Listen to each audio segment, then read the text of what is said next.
Dragon Age Inquisition was rated M for mature by the ESRB and contains blood, intense violence, nudity, sexual content, and strong language. Viewer discretion is advised. Hello everyone, my name is Amaronith and I play games for the internet, and today we're playing Dragon Age Inquisition. With the completion of the Jaws of Hakon DLC, it is time for another Codex entry reading, and... Really? Nothing in characters? Alright. We'll begin with creatures. Poison spider. Researched. The dawning of our understanding was violent and terrifying, made all the more so because of the mistaken awe and glory it replaced. We had walked into the cavern on the word of the shaman, and we were not disappointed. Row upon row, an army of dusty figures, men and women, pack animals, and what appeared to be staged tableaus of scavengers, as though silent commentary. We imagined it the toy battalion of a mad king, funded by mountains of gold, or the subjects of some cruel empress, sealed away with her upon her death. It was, to all of us, a wondrous sight, and yet another example of how we mortals are pretenders to creation and immortality. And then we ask ourselves, why are they all looking upward? And the answer was upon us. A sound from above, then legs, fangs, and poison. I do not know the number. Less than my nightmares bear, but still too many. Only quick fires from our circle apprentice allowed us to retreat, but not all. Several of our number were paralyzed in the instant, as must have been the case for so many before. When I close my eyes, I see them. New recruits to that silent army, frozen in praise of a moving ceiling, waiting to be hollowed. Excerpted from We Need Not Demons, Our Dangerous World, a collection of natural horrors and wonders, edited by Philium, a bard. Researched damage against beasts increased. Other than that, I didn't see where it was updated. So... sorry. Groups.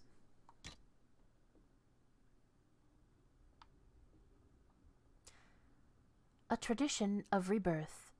Some outlying nations have differing ideas on what happens to us after death. The Southern Avar, for example, believe in a hazily defined afterlife governed by the Lady of the Skies, where the dead are reunited with their kin.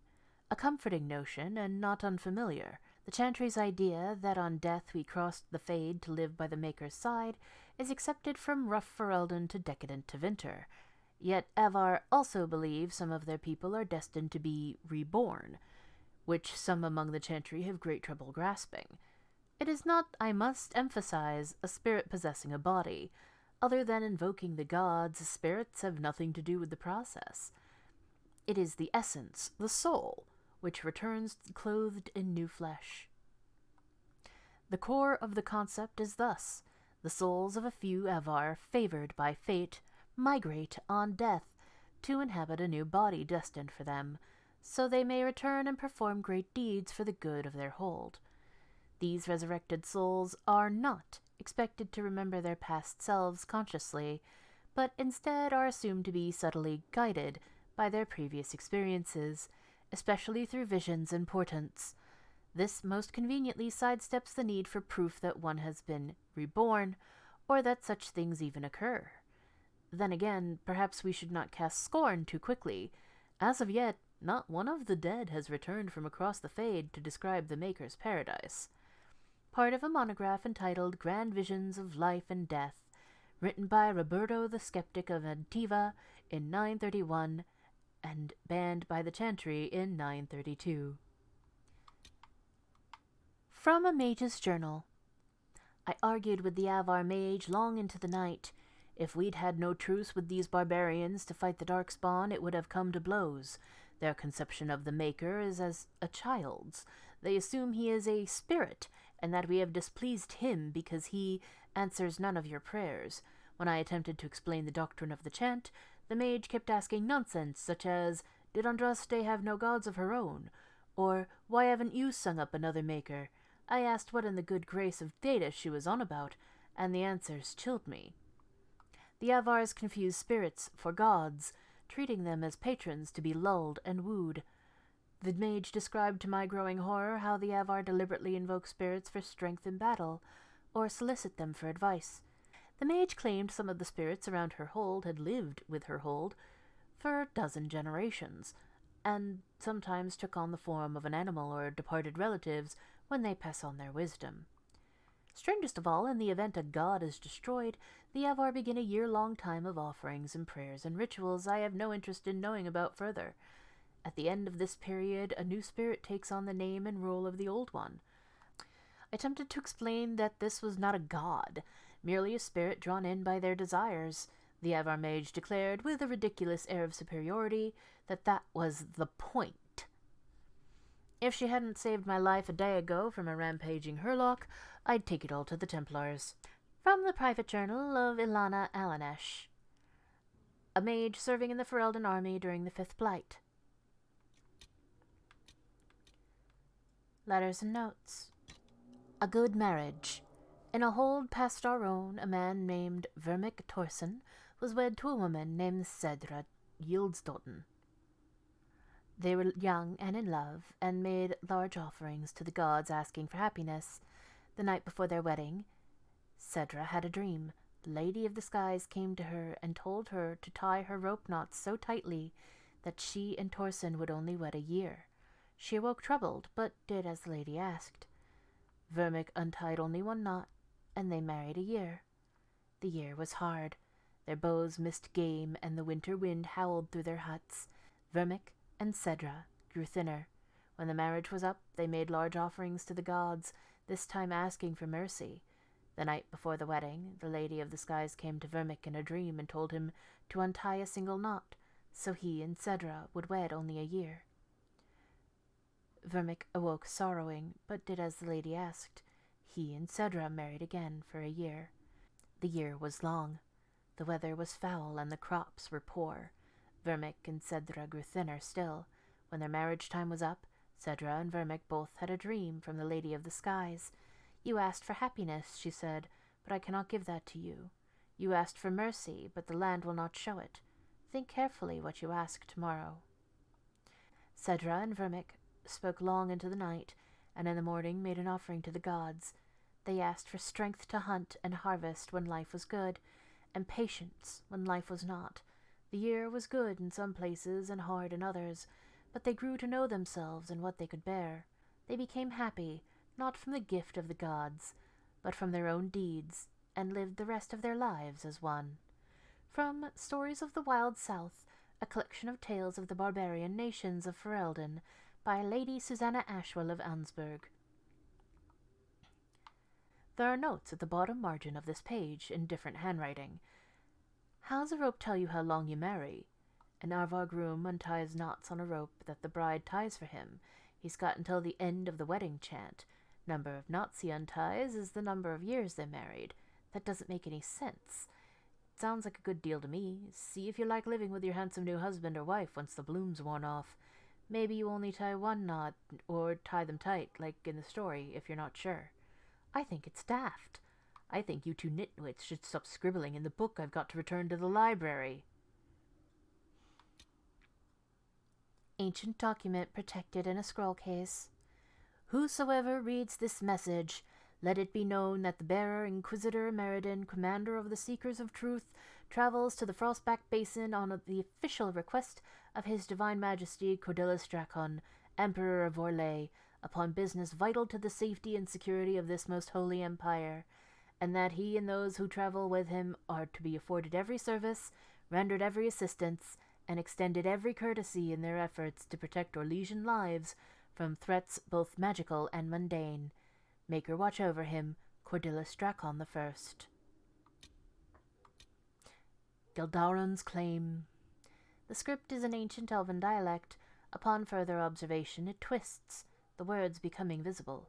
There are no gods. There is only the subject and the object, the actor and the acted upon. Those with will to earn dominance over others gain title not by nature but by deed. I am Geldauran, and I refuse those who would exert will upon me. Let Andril's bow crack, let June's fire grow cold. Let them build temples and lure the faithful with promises. Their pride will consume them, and I, forgotten, will claim power of my own, apart from them until I strike in mastery.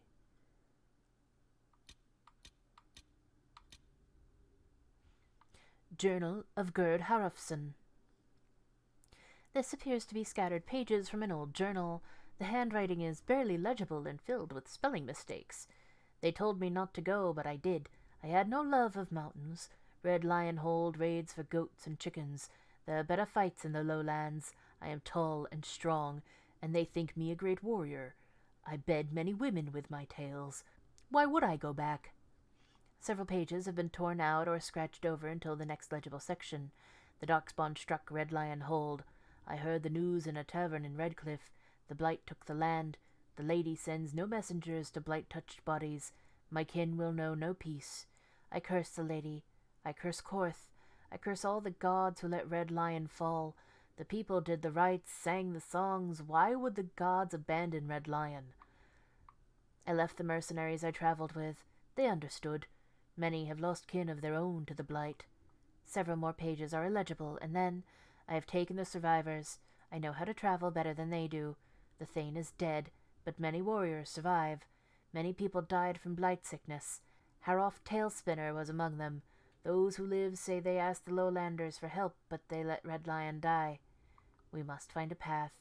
We have no need of Korth or the lady, not if they would abandon my people like the lowlanders did. The only god I will forgive is Hakon, for the tales say he was stolen by the lowlanders when the jaws of Hakon bound him to flesh and bone. Red Lion Hold is gone. We are the jaws of Hakon now. We will build no home, for homes can die. Instead, we will bring Hakon back and teach the lowlanders to fear the Avar again. These appear to be somewhat recent pages from a journal. We have searched for months and found nothing. The tales tell of this area, but the Stone Bears, a hold of fishermen and chicken farmers, have lived here for generations and seen no sign. If we see nothing, we must keep moving. I will not let my hold falter. We will move on, lest we die. After several torn-out pages, another section is legible. We have found it. Hakon himself welcomed us. An ancient Tevinter fortress sheathed in a wall of ice.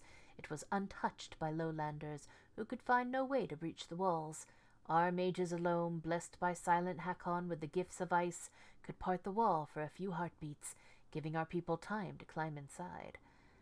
The wall resists common fire, and even the flames of our mages did little to melt the magical ice. We are safe.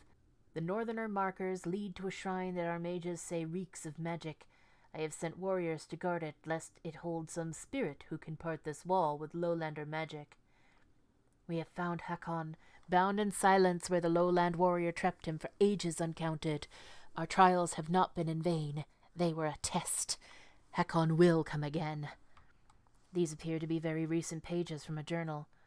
The lowland warrior trapped our god in some strange magic the mages cannot understand. They say time is twisted upon itself, a knot inside a knot. They say it may be the old Tevinter magic of this place that made it possible, spirits and old Tevinter power like blood and wine. The spirit of Hakon remains in the dragon, that much is clear. In the tales, the jaws of Hakon tamed it like a hold beast, then fed it demon weed and other herbs the healers use to bring spirits. We cannot unravel the magic binding the dragon, but perhaps we can bring forth Hakon himself, and bind him anew to some other worthy beast. Red Lion's hold beast died with Genlock blood in his jaws. It was a good death, but a death still. As jaws of Hakon we have no hold beast, but the soft-limbed fools at Stone Bear Hold have one who is tamed and ready. The next several pages are illegible until the winter-cursed Inquisition has come. The bear is free and our wall of ice shattered by Tevinter magic. We have no time and no beast. I will eat the herbs myself. The mages say I may not be strong enough to bear such a great spirit as Hakon. I would rather die trying than fail. I will not abandon my people. I will bring death to the lowlands. The jaws of Hakon will not fail again. Mysteries of the Frostback Basin, a voluminous pile of notes and observations, half diary and half research notes. These parchments have no clear order, if they ever did. At the top, someone has written Observations of the Mysteries of the Frostback Basin and their hidden connection to great secrets buried by the ages. The Mystery of the Aqueducts. After much reading, I know the Tevinter walls by the lakes were called aqueducts, which were roads that carried water to their forts of stone. These aqueducts drained water from the lower regions, but that is not the whole reason the Tevinters changed the land. Parts of the basin have been altered in the past, which one can see if they are of the right mind for it. There is only one explanation: paths of mystic resonance, or mystic lines, or ley lines, run through the land. The mages in the hold deny ley lines exist, but they are protecting secrets of fraternity, or else are ignorant of the secret lowlander rites. As proof, Professor Wayland Venkin maps lines of power across the basin in his book Ode to the Ordo Templis Royalis. He does not say so in the book to a casual reader, but in certain secret signs left by the professor to befuddle his enemies to point to it very clearly, if one reads the text 8 times. Secret Prisoners of Tevinter. Long ago this would have been underwater, until the Tevinter drained much of Swamp Coldstaten to build this prison. Why make a jail so remote? For prisoners they wish to hide. Tevinter has made war on Orlais many times, but I now believe there is also a secret war between them that the common people are not allowed to see. This prison is a reminder of this secret war that continues in our time. I speak of Orlais's attempts to rouse the Snake Kings of the Earth against Tevinter's alliance with the Moon Men. This is explained in Sir Yick's pamphlets, of which I have read many, which explain such things as why the snake appears in Tevinter drawings, and how the Snake Kings came to exist, crystals. Did Moon Men have their Tevinter allies to keep the reptilian ones here, so they could interrogate them at their leisure? None can say, but I will say yes, as that would fit my theories. Secret of the Rock Spit. The Rock Spit is an island of great significance. Its sides are steep, but the top is flat, and there are pillars and a dragon's statue perched proudly for all to see. Would Tevinters put these items here for no reason? Nay, I believe they were meant to be seen from a great height, for river and island would make a good landmark for a bird's eye. This island is obviously the place where Tevinter first contacted the Moon Men. This would explain why the river was clearly diverted from its original path in the past, as one can see if they follow the old riverbanks. Did Tevinter use the ley lines to do this? Did the Moon Men fly? Do they look like us, only grayer? Much remains to be discovered. Someone has sketched landmarks on the back of one of the papers: a crumbling Tevinter wall standing in a shallow marsh, an island in the middle of a river, something that looks like a Tevinter prison, and a small Tevinter outpost with a terrace on one side, and a metal sculpture in the courtyard. Pages near an old campfire. An ancient fire has pages from an old book torn next to it, likely used for kindling. The ice has kept a few pages legible.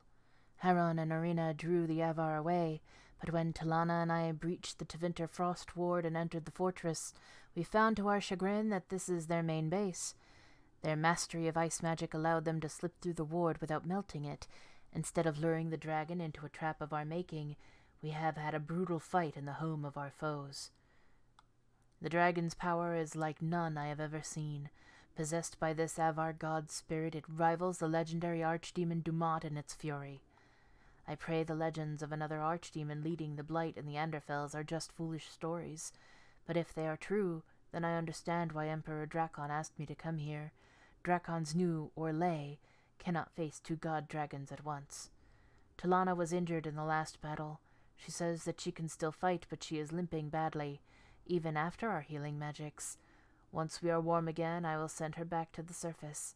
The spell that will seal away the dragon offers little chance for escape, and in her current state, she cannot hope to outrun the magic. With luck, she will reach Orina and Haron, and they can get back to civilization and bring reinforcements. I can feel my fingers again. It is time to go.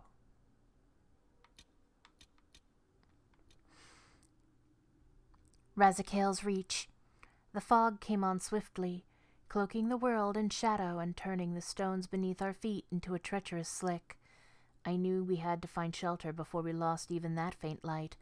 We stumbled on, following Ragnar's broad-painted back, and arrived at an ancient Tevinter temple, just as the last of daylight left us. Ragnar instructed us to pitch our shelters beneath the entrance passageway, and warned us not to wander too deep into the ruin. His voice was an uneasy whisper, and I knew at once he was afraid.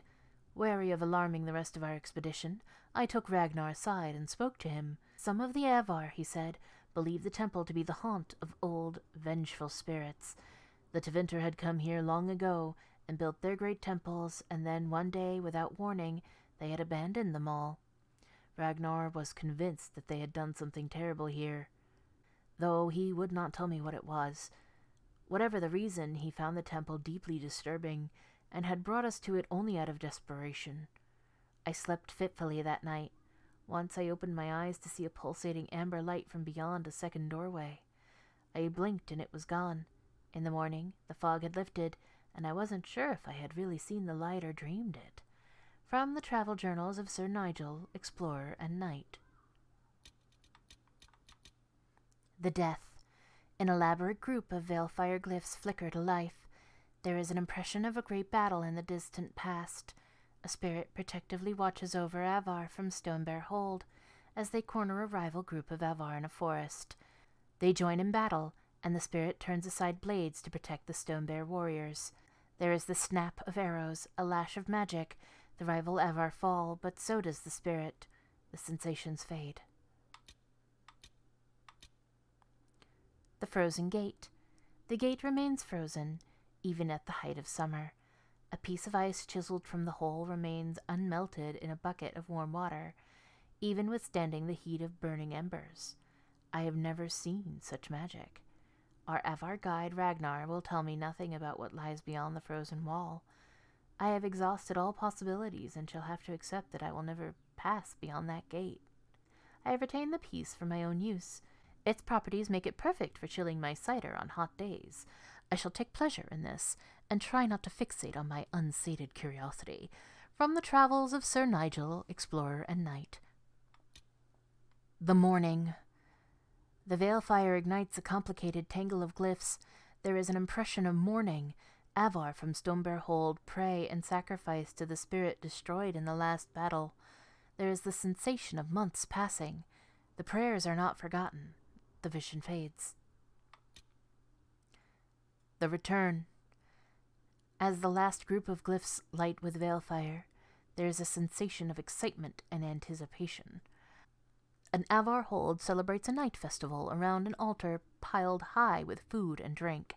The Thane begins a song. The Hold joins in. The song grows louder and faster. It goes for hours. As the sun rises, a blazing spirit appears above the altar. It has the name of the spirit that fell in battle. It is both the same spirit and a different one at the same time. There is an ear-splitting roar of triumph, welcome, something more, from the gathered Avar. The vision fades. Unfallen Shack. Many explorers in ancient ruins report finding homes, furniture, or even tools that look a few years old at most. Before the more learned study of spirits in the Fade made available by the circles, scholars often assumed that such structures must be new contamination of an older site, leading to much misinformation and misunderstanding regarding the movement of various peoples in ancient Tevinter and even earlier. Our brothers and sisters in the Circle of Magi have given us a more likely answer. In areas where the veil is thin, spirits engrossed by a particular event may endeavor to preserve the feeling of the area by preserving in their own imperfect way some or all of the area itself.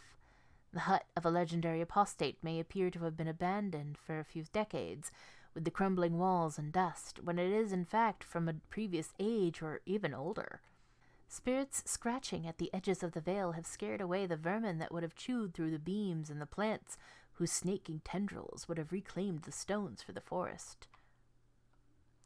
It is the recommendation of the committee that all university-sanctioned historical expedition include a mage for consultation upon such matters.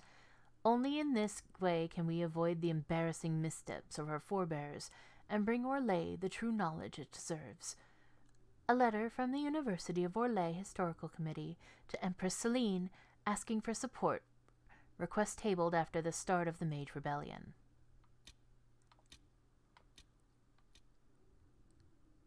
Tales. Constellation, Belenas. According to Avar legend, Korth the Mountain Father kept his throne at the peak of the mountain Belenas, which lay at the center of the world and was so lofty that from it he could see all the corners of the earth and sky. Over time, bold young Avar would challenge each other to scale the mountain of the gods. At first, Korth found this amusing, and he delighted in the valor of their failed attempts to enter his hold.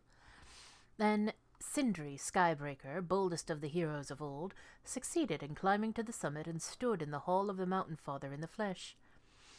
Korth, being a good sport, gave Sindri a hero's welcome, and the mortal returned to the Frostbacks with tales of the feasts of the gods and gifts from Korth. And soon more and more heroes were barging into the hall of the Mountain Father, demanding to be showered with honors. Korth grew weary of throwing banquets, and the other gods began to fear his temper, so Korth spoke to the Lady of the Skies, and lifted Belenas from the earth into her realm, which could not be reached even by the most intrepid climber, and there he dwells in peace. From A Study of Theodosian Astronomy by Sister Orin Petrarchius. And that's it.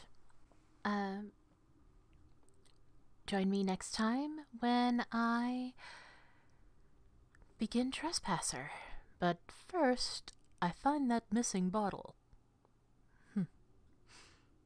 In the meantime, take care of yourselves, stay safe, and I'll see you in the next one. Until then, bye-bye.